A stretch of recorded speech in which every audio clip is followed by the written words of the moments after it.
Hi കൂട്ടുകാരെ, ഞങ്ങളിപ്പോൾ എത്തിയിരിക്കുന്നത് തമിഴ്നാട്ടിലെ ചരിത്രങ്ങളുടെ തലസ്ഥാനമെന്ന് വിശേഷിപ്പിക്കപ്പെടുന്ന തഞ്ചാവൂരിലാണ്. ബൃഹദീശ്വര ക്ഷേത്രവും രാജരാജ ചോളന്റെ മഹത്തായ ചരിത്രവും കൊട്ടാരങ്ങളും സാംസ്കാരിക പൈതൃകവും എല്ലാം കണ്ടു നടന്നപ്പോൾ വിശപ്പും അതിനൊപ്പം എത്തി. അതിനാൽ ഇനി കുറച്ച് സമയം ചരിത്രത്തിനൊരു ഇടവേള നൽകി തഞ്ചാവൂരിലെ ഒരു നല്ല ഭക്ഷണശാലയിലേക്ക് പോകാം. തമിഴ്നാട്ടിലെത്തുമ്പോൾ അവിടുത്തെ തനതായ ഭക്ഷണം ഒരിക്കലെങ്കിലും രുചിച്ചു നോക്കണമെന്നത് ഞങ്ങളുടെ പതിവാണ്. കാരണം ഒരു നാടിനെ അറിയണമെങ്കിൽ അവിടുത്തെ ചരിത്രം മാത്രം പോരാ, ആ നാട്ടുകാരുടെ ഭക്ഷണ രീതിയും സംസ്കാരവും അറിയണം. അതുകൊണ്ടാണ് ഇന്ന് ഉച്ചഭക്ഷണത്തിനായി ഞങ്ങൾ തിരഞ്ഞെടുത്തിരിക്കുന്നത് തഞ്ചാവൂരിലെ പ്രശസ്തമായ സരവണ ഭവൻ വെജിറ്റേറിയൻ റെസ്റ്റോറന്റാണ്. തമിഴ്നാട്ടിൽ എവിടെ പോയാലും സരവണ ഭവൻ എന്ന പേര് പലർക്കും സുപരിചിതമാണ്. വൃത്തിയും രുചിയും നല്ല സർവീസും ഇവയുടെ പേരിലാണ് ഈ ഹോട്ടൽ ഏറെ ശ്രദ്ധ നേടിയത്. അങ്ങനെ ഞങ്ങൾ ഹോട്ടലിനുള്ളിലേക്ക് കടക്കുകയാണ്. ഹോട്ടലിലേക്ക് കയറുന്ന നിമിഷം തന്നെ ശ്രദ്ധയിൽപ്പെട്ട ഒരു കാര്യം വൃത്തിയാണ്. കസേരകൾ മുതൽ കൈ കഴുകാനുള്ള സ്ഥലങ്ങൾ വരെ എല്ലാം വളരെ വൃത്തിയായി പരിപാലിച്ചിരിക്കുന്നു. ഭക്ഷണശാലയുടെ ശുചിത്വം കണ്ടപ്പോൾ തന്നെ ഇവിടുത്തെ ഭക്ഷണത്തിന്റെ ഗുണനിലവാരത്തിലും ഒരു വിശ്വാസം തോന്നി. സാധാരണയായി തമിഴ്നാട്ടിലെ പല ഹോട്ടലുകളിലും താഴത്തെ നിലയിൽ സാധാരണ ഭക്ഷണ വിഭാഗവും മുകളിലത്തെ നിലയിൽ സ്പെഷ്യൽ ഡൈനിങ് ഏരിയയും കാണാറുണ്ട്. ഇവിടെയും അതുതന്നെയാണ്. താഴത്തെ നിലയിൽ നല്ല തിരക്കുണ്ട്. ഓഫീസിലേക്ക് പോകുന്നവരും കുടുംബസമേതം എത്തിയവരും വിനോദസഞ്ചാരികളും എല്ലാവരും ഭക്ഷണം ആസ്വദിക്കുന്ന കാഴ്ച. ഞങ്ങൾ ഇന്ന് കുറച്ചുകൂടി ശാന്തമായി ഭക്ഷണം കഴിക്കാനാണ് തീരുമാനിച്ചത്. അതുകൊണ്ട് മുകളിലത്തെ നിലയിലേക്ക് കയറുകയാണ്. പടികൾ കയറി മുകളിലെത്തിയപ്പോൾ അവിടുത്തെ അന്തരീക്ഷം താഴത്തെ നിലയിൽ നിന്ന് തികച്ചും വ്യത്യസ്തമായി തോന്നി. കുറച്ചുകൂടി വിശാലമായ ഇരിപ്പിടങ്ങൾ, ശാന്തമായ അന്തരീക്ഷം, വൃത്തിയായി ഒരുക്കിയ ഡൈനിങ് ടേബിളുകൾ, കുടുംബത്തോടൊപ്പമോ സുഹൃത്തുക്കളോടൊപ്പമോ ഇരുന്ന് ഭക്ഷണം കഴിക്കാൻ വളരെ അനുയോജ്യമായ ഇടം. ഞങ്ങൾ സീറ്റിലിരുന്ന് അധികം വൈകും മുമ്പേ ഒരു പുഞ്ചിരിയോടെ സ്റ്റാഫ് ഞങ്ങളുടെ അടുത്തെത്തി. അവരുടെ പെരുമാറ്റം ശരിക്കും അഭിനന്ദിക്കേണ്ടതായിരുന്നു. ഒരു വിനോദസഞ്ചാരി എന്ന നിലയിൽ നമ്മൾ ആദ്യം ഓർക്കുന്നത് ഭക്ഷണത്തിന്റെ രുചി മാത്രമല്ല, അവിടുത്തെ ജീവനക്കാരുടെ പെരുമാറ്റം കൂടിയാണ്. ഇവിടെ അതിൽ ഒരു കുറവും തോന്നിയില്ല. വളരെ മാന്യമായും സൗഹൃദപരമായും അവർ ഞങ്ങളെ സ്വീകരിച്ചു. മെനു കാണിച്ചു, ആവശ്യമുള്ള കാര്യങ്ങൾ ചോദിച്ചറിഞ്ഞു, എന്ത് വേണമെങ്കിലും പറയാമെന്ന് വളരെ വിനയത്തോടെ അറിയിച്ചു. അങ്ങനെയാണ് ഇന്നത്തെ ഉച്ചഭക്ഷണത്തിനായി ഞങ്ങളൊരു സ്പെഷ്യൽ തമിഴ് വെജിറ്റേറിയൻ മീൽസ് തിരഞ്ഞെടുക്കുന്നത്. അങ്ങനെ ഞങ്ങൾ ഓർഡർ ചെയ്ത ഭക്ഷണം എത്തിത്തുടങ്ങി. ആദ്യം മേശപ്പുറത്ത് വൃത്തിയായി ഒരു വലിയ വാഴയില വിരിച്ചു. ദക്ഷിണേന്ത്യൻ ഭക്ഷണത്തിന്റെ ഏറ്റവും മനോഹരമായ പ്രത്യേകതകളിലൊന്നാണ് ഈ വാഴയില സദ്യ. ഭക്ഷണം വിളമ്പുന്നതിന് മുമ്പ് വാഴയിലയിൽ അല്പം വെള്ളം ഒഴിച്ച് വൃത്തിയാക്കുന്നത് ഇന്നും ഇവിടെ പാലിച്ചു പോരുന്ന ഒരു നല്ല ശീലമാണ്.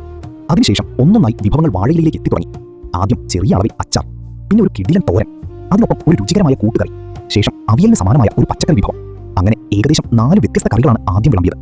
ഓരോ കറിയും നിറത്തിലും രുചിയിലും പരസ്പരം വ്യത്യസ്തമായിരുന്നു. അതിനുശേഷം നല്ല ചൂടോടെ ആവി പറക്കുന്ന വെള്ളച്ചോറ്. ചോറിന് മുകളിലൂടെ ആദ്യം ഒഴിച്ചത് സുഗന്ധം നിറഞ്ഞ സാമ്പാറാണ്. തമിഴ്നാട്ടിലെ സാമ്പാറിന് കേരളത്തിലെ സാമ്പാറിൽ നിന്ന് അല്പം വ്യത്യസ്തമായ ഒരു രുചിയുണ്ട്. മസാലയുടെ അളവധികമില്ല. പച്ചക്കറികളുടെ സ്വാഭാവിക രുചി നഷ്ടപ്പെടാതെ തയ്യാറാക്കുന്നതാണ് ഇവിടുത്തെ പ്രത്യേകത. ചോറും സാമ്പാറും ആദ്യമായി ചേർത്ത് കഴിച്ചപ്പോൾ തന്നെ ഇത് ശരിക്കും ഒരു നല്ല മീൽസാണ് എന്ന തോന്നൽ മനസ്സിലുണ്ടായി. ശാന്തമായ അന്തരീക്ഷവും ലഭിക്കുമ്പോഴാണ് ആ അനുഭവം കൂടുതൽ മനോഹരമാകുന്നത്. ഈ സരവണ ഭവനിൽ ഞങ്ങൾക്ക് ലഭിച്ചതും അതുതന്നെയായിരുന്നു. തഞ്ചാവൂരിലെത്തുന്നവർ ശുദ്ധമായ സസ്യാഹാര ഭക്ഷണം കഴിക്കാൻ ആഗ്രഹിക്കുന്നുണ്ടെങ്കിൽ ഈ ഹോട്ടൽ തീർച്ചയായും പരിഗണിക്കാവുന്ന ഒരു നല്ല തെരഞ്ഞെടുപ്പാണ്. രുചിയിലും വൃത്തിയിലും സർവീസിലും ഞങ്ങളുടെ അനുഭവം വളരെ മികച്ചതായിരുന്നു. അങ്ങനെ രുചികരമായ ഉച്ചഭക്ഷണം ആസ്വദിച്ച ശേഷം ഇനി വീണ്ടും തഞ്ചാവൂരിന്റെ ചരിത്രം തേടിയുള്ള നമ്മുടെ യാത്ര തുടരുകയാണ്. കാരണം ഈ നഗരം ഇനിയും ഒട്ടേറെ കഥകൾ നമ്മോട് പറയാനുണ്ട്. അവ കേൾക്കാനാണ് ഇനി നമ്മുടെ അടുത്ത യാത്ര. അങ്ങനെ തഞ്ചാവൂരിലെ ഇന്നത്തെ രുചികരമായ ഉച്ചഭക്ഷണത്തിന് ഇവിടെ ഒരു മനോഹരമായ വിരാമം ഇടുകയാണ്. ഒരു യാത്ര എന്നത് കാഴ്ചകൾ മാത്രം കാണുന്നതല്ല, ആ നാട്ടിലെ ഭക്ഷണം രുചിക്കുകയും ആ നാട്ടുകാരുടെ ജീവിത രീതി മനസ്സിലാക്കുകയും അവരുടെ സംസ്കാരത്തിന്റെ ഭാഗമാകുകയും ചെയ്യുന്നതാണ്. ഇന്ന് ഞങ്ങൾ അനുഭവിച്ചതും അതുതന്നെയാണ്. സാധാരണ ഒരു ഉച്ചഭക്ഷണം, പക്ഷേ അതിൽ നിറഞ്ഞു നിന്നത് തമിഴ്നാട്ടിന്റെ ആതിഥ്യ മര്യാദയും പരമ്പരാഗത രുചിയും വൃത്തിയും സ്നേഹപൂർവ്വമായ സ്വീകരണവുമായിരുന്നു.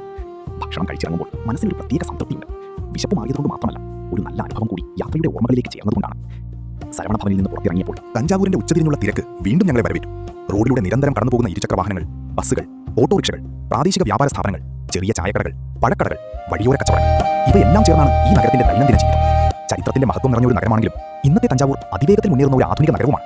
പഴയതും പുതിയതും ഒരുമിച്ച് ജീവിക്കുന്ന നഗരമെന്ന വിശേഷണം തഞ്ചാവൂരിന് നന്നായി ചേരും. യാത്ര ചെയ്യുമ്പോൾ പലരും പ്രധാന ടൂറിസ്റ്റ് കേന്ദ്രങ്ങൾ മാത്രം കാണും. പക്ഷേ ഞങ്ങൾക്ക് ഏറ്റവും ഇഷ്ടമുള്ളത് ആ നാട്ടിലെ സാധാരണ ജീവിതം കാണാനാണ്.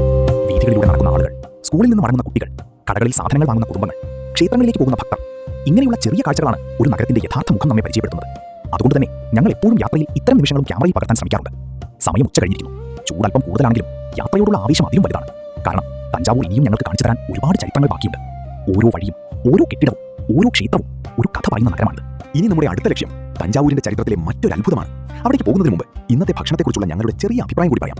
ഭക്ഷണത്തിന്റെ രുചി 5 സ്റ്റാർസ്, വൃത്തിയുടെ കാര്യത്തിൽ 5 സ്റ്റാർസ്, സ്റ്റാഫിന്റെ പെരുമാറ്റം 5 സ്റ്റാർസ്, കുടുംബത്തോടൊപ്പം സമാധാനമായി ഭക്ഷണം കഴിക്കാൻ അനുയോജ്യമായ അന്തരീക്ഷം 5 സ്റ്റാർസ്. യാത്രക്കിടയിൽ ഒരു നല്ല സസ്യാഹാര ഉച്ചഭക്ഷണം വേണമെങ്കിൽ ഈ ഹോട്ടൽ ഞങ്ങളുടെ അനുഭവത്തിൽ തീർച്ചയായും ശുപാർശ ചെയ്യാവുന്ന ഒന്നാണ്.